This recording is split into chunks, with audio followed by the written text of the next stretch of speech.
The nasal base is probably the least understood and most complex area of the nose.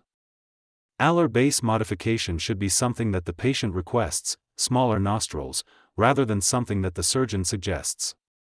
Conservatism is essential. Do not refrain from alar surgery because of experience of bad scarring. You should perform alar treatment if needed. Nostril problems may appear in various forms. The base of the alae may be thick, the nostrils big, or the alae hanging, or combinations. The surgical technique will depend on the present problem.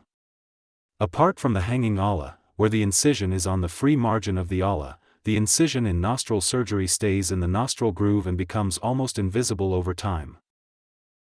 Alar base modification should be carefully planned preoperatively and executed very conservatively.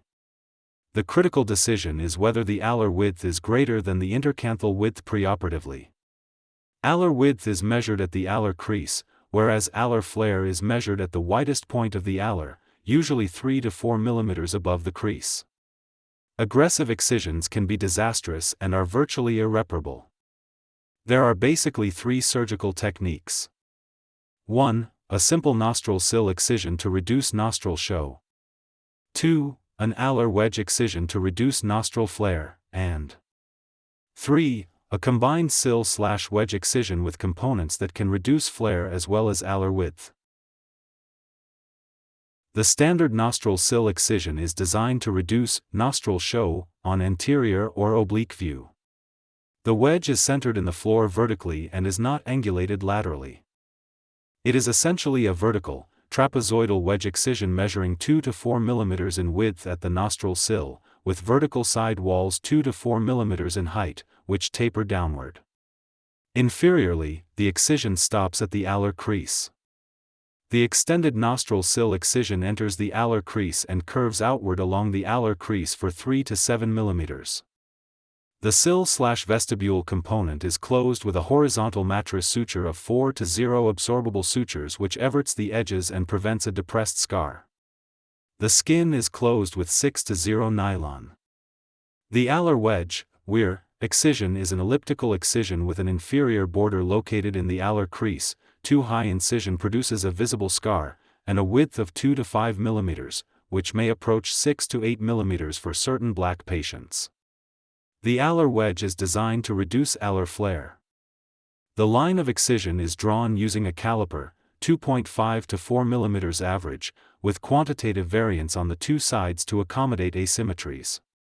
A V-wedge excision is made without penetrating the underlying vestibular skin. Following hemostasis, the edges are closed with 6 to 0 nylon and the knots placed on the more dependent side. A combined alar base and nostril sill excision is designed to narrow the alar base maximally while reducing flare at the same time. Essentially, one draws the lower portion of the alar wedge excision around to the medial vertical wall of the nostril sill excision. The vertical sills are cut first, then the lower alar incision, and last the superior wedge incision. Following cauterization, the sill is closed first with 4 to 0 absorbable suture and then the rest is closed with 6 to 0 nylon. The alar cinch procedure was developed by Millard, 1980, as a means of narrowing the alar base and plumping out the columellar base in patients with bilateral cleft lip. Essentially, the nostril sill was deepithelialized and then a suture was placed from one side to the other and cinched centrally. In the extended alar cinch, one adds an alar base excision to the procedure, being careful to maintain the connection of the nostril segment to the lateral border of the alar base. The decision as to indication and type of excision is made preoperatively. All alar incisions are made in the crease. All excisions are carefully measured prior to incisions. Any sill components are closed with a horizontal mattress suture to ensure aversion and thus avoid a depressed scar. The sutures are kept clean until removal at 1 week. The patient cleans the suture line twice a day with hydrogen peroxide and then applies antibiotic ointment. Common mistakes. Incisions that disrupt the continuity of the nostril sill. Resections that are done on the body of the nostril sill. Hanging alae. Patients with hanging alae have large nostril lobules and usually have cephalic malposition deformities. Resection can be made from two areas to lift the hanging alae. Transposition of the lateral crural tail. The first resection takes the tail of the lateral crus inferiorly by removing an elliptic tissue under the lateral crus. If you want to reduce the volume of the nostril lobule, cut deeper and remove more tissue in addition to the mucosa. This resection raises the alae indirectly because it reduces nostril lobule volume. Lateral crural tail transposition decreases fullness of lateral crural tail and softens supralar groove. Note: no need to perform LLC cephalic resection or ULC caudal resection lateral to turning point. Hanging alae, Site 2 resection. Alar rim excision. Some patients have an abundance of skin rather than cartilage. This generates a flabbiness of the alae. It is not possible to satisfy these patients with cartilage-only shaping. Alar rim resection is a radical technique. Mark a point 1 to 2 mm lateral to the lowest edge of the hanging alae. Stretch the tissue with a forceps and shorten the flaps with tissue scissors. You can do additional resection if necessary. The nasal alae will rise as you make a resection. Suture the skin very loosely by inverting the wound edges, so that the end points of the incision will not be visible from the outside. The incision in alar base surgery should not extend beyond 8 and 4 o'clock. The area between 8 and 4 o'clock is where the problem lies, and surgery in this area can solve most of the problems. Remember from the drawings that the alar crease becomes smooth above 9 and 3 o'clock. An incision that extends beyond the 3 to 9 o'clock line will ruin the normal anatomy and result in an unpleasing appearance. It will be very difficult to hide a scar over 9 to 3 o'clock. Overprojected nasal tip. When the nose is overprojected, it draws undue attention and the normal nasofacial harmony is disturbed.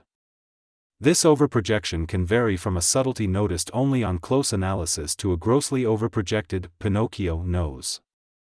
The tip is only projected in relation to the projection of dorsal height at the nasion.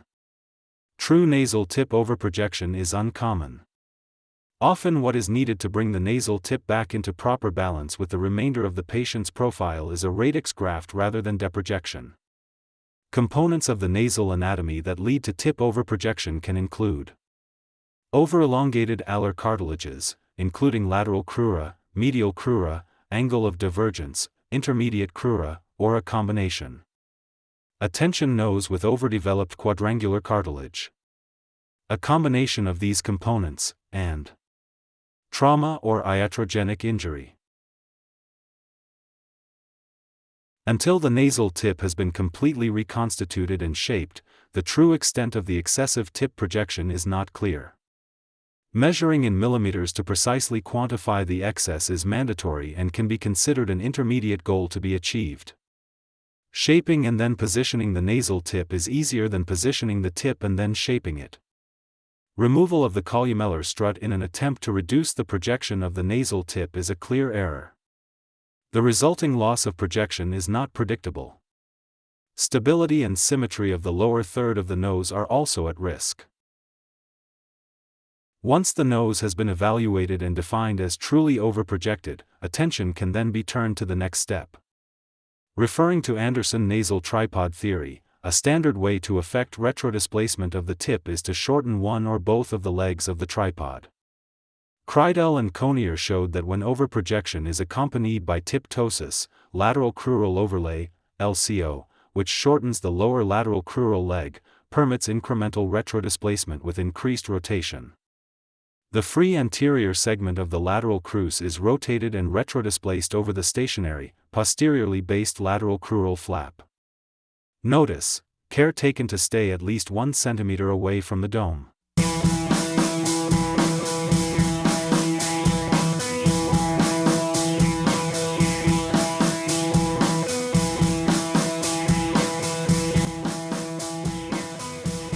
On the other hand, if the nose is over-rotated or if the reason for increased projection is secondary to over-elongated medial crura, the decision is made to proceed with medial crural overlay, MCO, which shortens the medial crural leg of the tripod, leads to controlled deprojection and decreased rotation.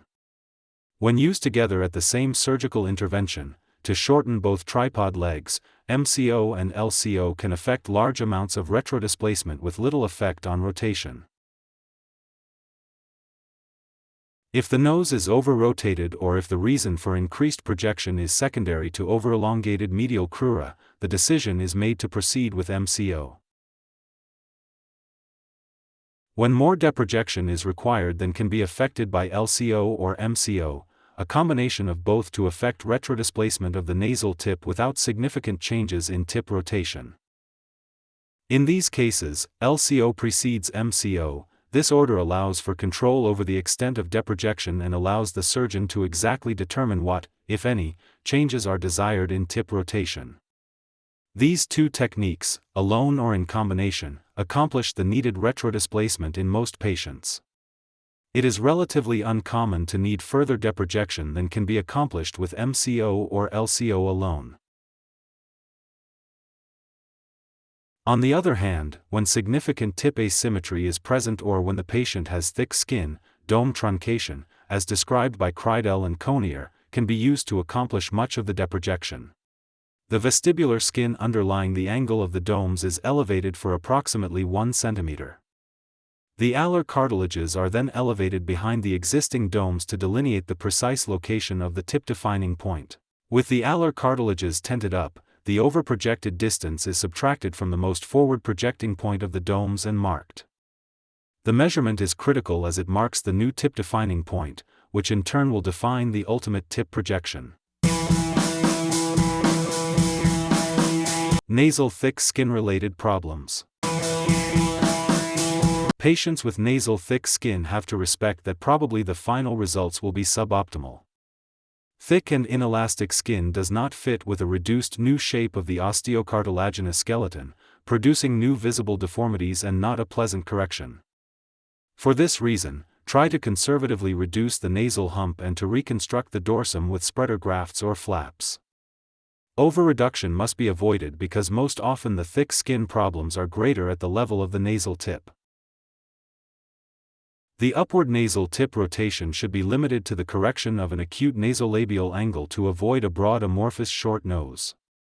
As a general rule, any procedures that lead to skin excess at the end of the surgery should be avoided or at least minimized. Supratip and tip skin defatting should be done as one of the later steps of rhinoplasty. The safest way to reduce the subcutaneous fibrofatty tissue is as follows. Evert the soft tissue envelope flap, stabilize and control it.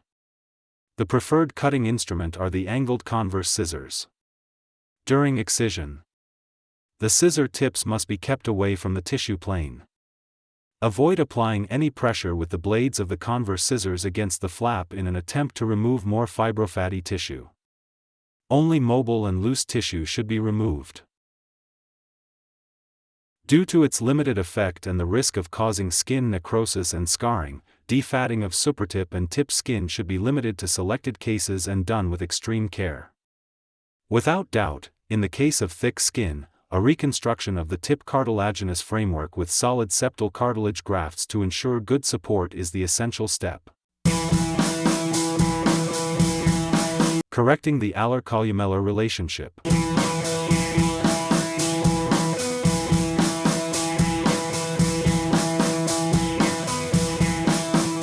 Class 1 deformity. When the long axis columellar rim distance, BC, is greater than 2 mm and the alar rim long axis distance, AB, is normal, that is an example of a true hanging columella. Correcting this involves resecting either the caudal septum, the caudal portion of the medial crus, the caudal portion of the middle crus, or a combination of these, whichever is responsible for the deformity. A Class 2 deformity, or a retracted alae, AB greater than 2 mm, BC less than 2 mm, can be treated using alar rim graft, or lateral crural strut graft, the lateral crura detached from the accessory chain and repositioned inferiorly. A Class 3 deformity is a combination of a Class I and Class 2 deformity, and is corrected with a combination of the procedures outlined above to correct Class 1 and Class 2 deformities. A Class 4 deformity is a hanging alae, AB less than 1 mm, BC less than 2 mm. This is usually treated with an elliptical excision of vestibular skin. Care is taken to avoid over-resection of skin because an abnormal, rolled-in appearance of the alar rim can result. A Class 5 deformity is a retracted columella, AB less than 2 mm, BC less than 1 mm. The treatment of choice for this deformity is the placement of a columellar strut, which is positioned more caudally to extend the caudal dimension of the columella. A Class 6 deformity is a combination of Class 4 and Class 5, and is treated with a combination of the techniques described above. Closure.